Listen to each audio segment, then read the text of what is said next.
দক্ষিণ বা উত্তরপন্থী নয় বাংলাদেশ জাতীয়বাদী দল, বাংলাদেশপন্থী বা মধ্যপন্থী দল বলে মন্তব্য করেছেন দলটির স্থায়ী কমিটির সদস্য সালাউদ্দিন আহমেদ।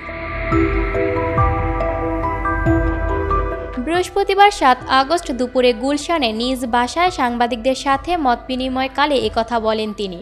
বিএনপি গণমানুষের দল উল্লেখ করে সালাউদ্দিন আহমেদ বলেন, রাজনৈতিক দলগুলোর মধ্যে আদর্শিক পার্থক্য থাকলেও জাতীয় স্বার্থে সবাই যেন এক জায়গায় বসতে পারে সেরকম পরিবেশ সৃষ্টিতে কাজ করছে বিএনপি। এজন্য সকল পন্থার সাথে আলোচনা করা হচ্ছে।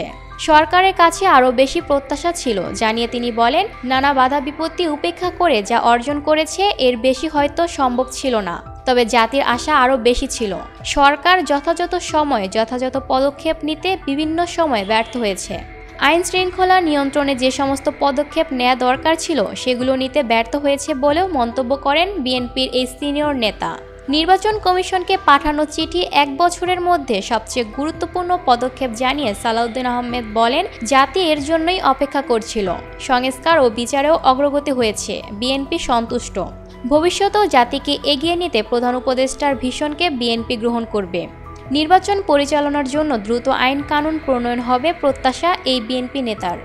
বলেন, নির্বাচন সংক্রান্ত সংবিধান সংস্কার নির্বাচিত সরকার করবে।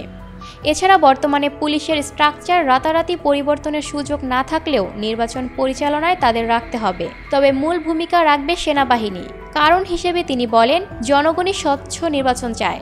জনগণ যেখানে স্বচ্ছ নির্বাচন চায় সেখানে জনগণ ও প্রার্থীদের মানসিকতার কারণে আইন শৃঙ্খলা বাহিনীর ভূমিকা গৌণ হবে।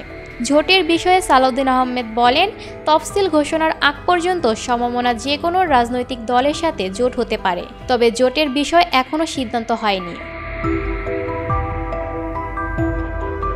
Lucky Akhtar, People Voice Television, Dhaka.